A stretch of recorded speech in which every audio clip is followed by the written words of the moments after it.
Governor نجم الدین ایوب کافی عمر تک شادی سے انکار کرتا رہا۔ ایک دن اس کا بھائی اسد الدین شیر کو اس کے پاس آیا اور پوچھا کہ تم شادی کیوں نہیں کر رہے؟ تو اس پر گورنر نجم الدین ایوب نے کہا میں کسی کو اپنے قابل نہیں سمجھتا۔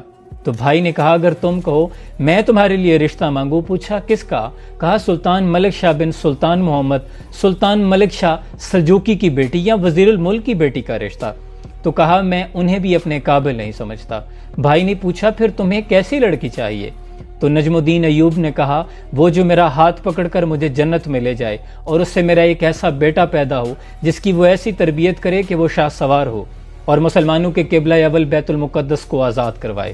یہ سننا تھا کہ وہ بھائی کا منہ دیکھتا رہا اور پھر حیران ہو کر پوچھا بھلا تمہیں ایسی لڑکی کہاں ملے گی؟ تو اس پر نجم الدین ایوب نے کہا اگر نیت میں خلوص ہو تو انشاءاللہ اللہ نصیب کرے گا۔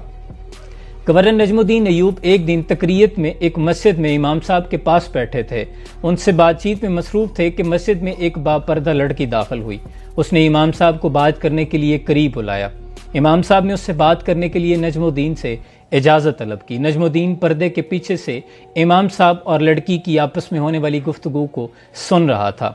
تو امام صاحب نے اس لڑکی سے پوچھا کہ بیٹی تم نے اس رشتے سے انکار کیوں کر دیا جو میں نے بھیجا تھا؟ تو لڑکی نے کہا کہ اے ہمارے شیخ و مفتی بلا شبہ وہ لڑکا اعلیٰ منصب اور اچھے خاندان کا تھا، وہ خوبصورت تھا لیکن وہ میرے قابل نہیں تھا۔ جس پر امام صاحب نے لڑکی سے پوچھا تمہیں کیسا لڑکا چاہیے؟ تو لڑکی نے کہا وہ جو میرا ہاتھ پکڑ کر مجھے جنت میں لے جائے اور اس سے میرا ایک ایسا بیٹا پیدا ہو جو شاہ سوار ہو اور مسلمانوں کے قبلہ اول بیت المقدس کو آزاد کروائے۔ نجم الدین نے جب لڑکی کی یہ بات سنی تو وہ تھک رہ گیا کیونکہ یہ وہ خواب تھا جو اپنے سینے میں برسوں سے چھپائے بیٹھا تھا۔ اس نے فوراً شیخ صاحب سے کہا کہ میں اس لڑکی سے شادی کرنا چاہتا ہوں۔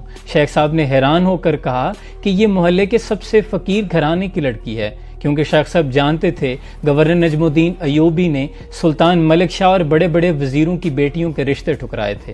لیکن گورنر نجم الدین ایوب نے کہا کہ میں اسی لڑکی سے شادی کرنا چاہتا ہوں۔ چنانچہ ان کی شادی ہو گئی۔ پھر تاریخ نے دیکھا کہ ان سے ایک ایسا نوجوان پیدا ہوا جس نے مسلمانوں کے قبلہ اول بیت المقدس کو آزاد کروایا اور دنیا جسے سلطان صلاح الدین ایوبی کے نام سے جانتی ہے۔